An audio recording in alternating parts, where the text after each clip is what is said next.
नमस्कार दोस्तों। आज हम बात करने जा रहे हैं एक ऐसे आदर्श पुत्र के बारे में जिसकी मातृ पितृ भक्ति अतुलनीय है। माता पिता के चरणों में स्वर्ग देखने वाला एक ऐसा पुत्र जिसका नाम ही संसार के सामने एक उदाहरण है कि जिस वजह से हर माता पिता की यही चाहत होती है कि उनका पुत्र श्रवण कुमार जैसा हो। जी हाँ दोस्तों, हम बात कर रहे हैं श्रवण कुमार की। श्रवण कुमार का नाम उनकी मातृ पितृ भक्ति के कारण ही जाना जाता है।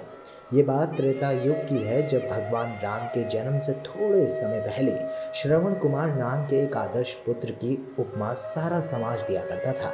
दुर्भाग्य से श्रवण कुमार के माता पिता दोनों ही अंधे थे और उन्होंने बड़ी ही मुश्किलों और कठिनाइयों से लड़ते हुए श्रवण कुमार को पाला था। इसीलिए जब श्रवण कुमार थोड़े बड़े हुए और थोड़े लायक हो गए, तब उन्होंने अपने माता पिता का सारा भार अपने कंधे पे ले लिया। श्रवण कुमार ने एक आज्ञाकारी पुत्र के सारे कर्तव्य का निर्वाह किया। श्रवण कुमार के लिए उनके माता पिता की सेवा ही सर्वोपरि थी।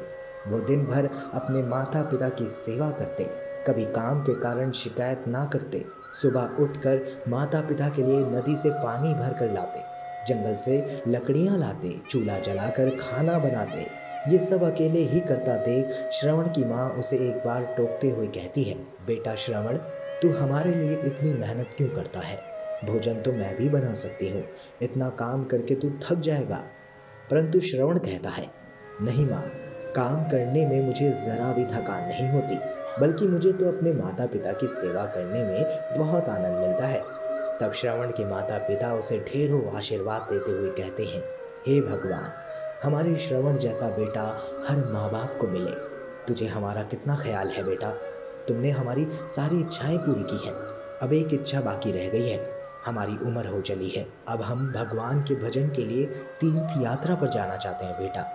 तब एक बार के लिए श्रवण भी सोच में पड़ गया, क्योंकि उन दिनों यातायात की सुविधा नहीं थी और उसके माता पिता अंधे व बूढ़े थे, जो कि ज़्यादा चल भी नहीं सकते थे। लेकिन माता पिता की इच्छा पूरी किए बिना श्रवण को चैन कहाँ। तब श्रवण को एक उपाय सूझा। श्रवण ने दो बड़ी बड़ी टोकरियां ली, उन्हें एक मजबूत लाठी के दोनों सिरों पर रस्सी से बांधकर लटका दिया।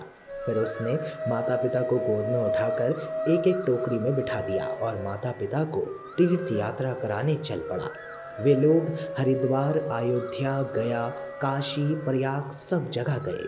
माता पिता देख नहीं सकते थे, इसलिए श्रवण उन्हें तीर्थ यात्रा कराते हुए यात्रा के बारे में उन्हें अपनी आंखों से सारी यात्रा का सचित्र वर्णन करते गए। श्रवण ने इस तरह से सभी तीर्थों का दर्शन कराया। उसने माता पिता को उनके अंधे होने का एहसास तक नहीं होने दिया।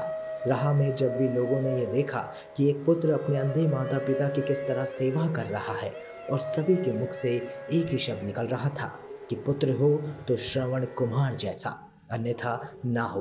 इस तरह श्रवण कुमार का नाम मातृ पितृ भक्त श्रवण के रूप में प्रख्यात हुआ।